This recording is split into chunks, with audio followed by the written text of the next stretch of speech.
നമസ്കാരം. മലയാളി വാർത്തയിലേക്ക് സ്വാഗതം. ഓയൂരിൽ 6 വയസ്സുകാരിയെ തട്ടിക്കൊണ്ടുപോയ സംഭവത്തിൽ തെളിവെടുപ്പ് പൂർത്തിയായി. പ്രതികൾ കുട്ടിയെ തട്ടിക്കൊണ്ടുപോയ വഴികളും പിന്നീട് എത്തിച്ച സ്ഥലങ്ങളിലും അന്വേഷണ സംഘം തെളിവെടുത്തു. പ്രതികളെ ഇന്ന് കോടതിയിൽ ഹാജരാക്കിയേക്കും എന്നുള്ള റിപ്പോർട്ടുകളും പുറത്തുവന്നിരുന്നു. തെളിവെടുപ്പ് പൂർത്തിയായതോടെ ഇനി പ്രതികളെ കസ്റ്റഡിയിൽ ആവശ്യമില്ലെന്ന നിഗമനത്തിലാണ് പോലീസ്. അതേസമയം അനുപമയുടെ കൈയക്ഷര പരിശോധനയുമായി ബന്ധപ്പെട്ട് കോടതിയിൽ റിപ്പോർട്ട് സമർപ്പിച്ചു. പുതിയതായി എഴുതിച്ച 2 സാമ്പിളുകൾ റവന്യൂ ഉദ്യോഗസ്ഥരുടെ സാക്ഷ്യപ്പെടുത്തലോടെയാണ് കോടതിയിൽ സമർപ്പിച്ചിരിക്കുന്നത്. നടപടികൾ പൂർത്തിയാക്കി ഇത് കോടതിയിൽ നിന്നുമാകും തിരുവനന്തപുരം ഫോറൻസിക് ലാബിലേക്ക് അയക്കുക.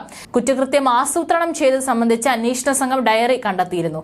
ഇതിലുള്ള കൈയക്ഷരം അനുപമയുടേതെന്ന് തെളിയിക്കുന്നതിന് വേണ്ടിയാണ് ഫോറൻസിക് പരിശോധന നടത്തുന്നത്. അത് തെളിഞ്ഞു കഴിഞ്ഞാൽ അനുപമയ്ക്ക് കൂടുതൽ കുരുക്ക് മുറുകുമെന്നുള്ളത് ഉറപ്പാണ്. പ്രതികൾക്ക് തമിഴ്നാട്ടിൽ ബന്ധം കണ്ടെത്തുന്നതിനായി തെങ്കാശി സ്വദേശി നവാസിനെ കഴിഞ്ഞ ദിവസം അന്വേഷണ സംഘം ചോദ്യം ചെയ്തിരുന്നു. കൂടുതൽ ആരുടെയെങ്കിലും സഹായം പ്രതികൾക്ക് ലഭിച്ചിരുന്നോ എന്ന് കണ്ടെത്തുന്നതിനാണ് ഇയാളെ ചോദ്യം ചെയ്തത്. 2ാം പ്രതി MR അനിതാകുമാരിയെ തിരുവനന്തപുരത്തെ ഫോറൻസിക് ലാബിൽ എത്തിച്ചും ശബ്ദ പരിശോധന നടത്തി.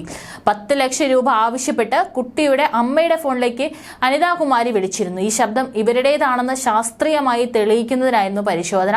10 ലക്ഷം രൂപ മോചനദ്രവ്യം ആവശ്യപ്പെട്ട് ചാത്തന്നൂർ മാമ്പള്ളിക്കുന്നം കവിതാരാജിൽ KR പത്മകുമാർ, ഭാര്യ MR അനിതാകുമാരി, മകൾ P അനുപമ എന്നിവർ ചേർന്ന് കുട്ടിയെ കാറിൽ തട്ടിക്കൊണ്ടുപോയി തടങ്കലിൽ വെച്ചെന്നാണ് കേസ്. തെളിവെടുപ്പും ചോദ്യം ചെയ്യലുമായി മൂവരും ഇപ്പോൾ ക്രൈംബ്രാഞ്ച് കസ്റ്റഡിയിലാണ്. 7 ദിവസത്തെ കസ്റ്റഡി കാലാവധി കഴിയുന്ന അതുവരെ കൊട്ടാരക്കര 1ാം ക്ലാസ് മജിസ്ട്രേറ്റ് കോടതിയിൽ ഹാജരാക്കും.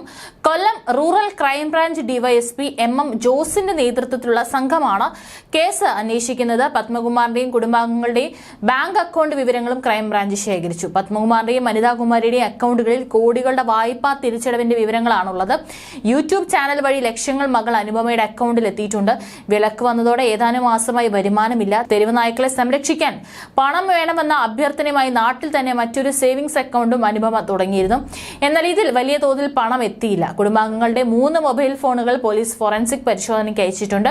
പിടിയിലാകുമെന്ന് ഉറപ്പായതോടെ കമ്പ്യൂട്ടർ ഹാർഡ് ഡിസ്കുകളും മറ്റും ഡിജിറ്റൽ തെളിവുകളുമായി കാറിൽ കടന്നു കളയുകയായിരുന്നുവെന്നാണ് പ്രതികളുടെ മൊഴി. കാറിൽ നിന്ന് ഇവ ലഭിച്ചെന്നാണ് പോലീസ് പറയുന്നത്. തെളിവുകൾ കോടതിയിൽ ഹാജരാക്കി ശാസ്ത്രീയ പരിശോധനയ്ക്ക് നൽകിയിട്ടുണ്ട്. കേസിൽ മറ്റാർക്കും പങ്കില്ലെന്നാണ് ഇതുവരെയുള്ള അന്വേഷണത്തിലെ കണ്ടെത്തൽ. കുട്ടിയെ മയക്കാൻ ഗുളിക നൽകിയോ എന്നറിയാൻ രക്തമൂത്ര സാമ്പിളുകൾ അന്വേഷണ സംഘം പരിശോധനയ്ക്ക് അയച്ചിരുന്നു. എന്നാൽ പരിശോധനയിൽ ഗുരുതരമായി ഒന്നും കണ്ടെത്താനായില്ലെന്നാണ് സൂചന. അന്വേഷണം പൂർത്തിയാക്കി 90 ദിവസത്തിനകം കുറ്റപത്രം നൽകാനാണ് ക്രൈംബ്രാഞ്ചിന്റെ ശ്രമം.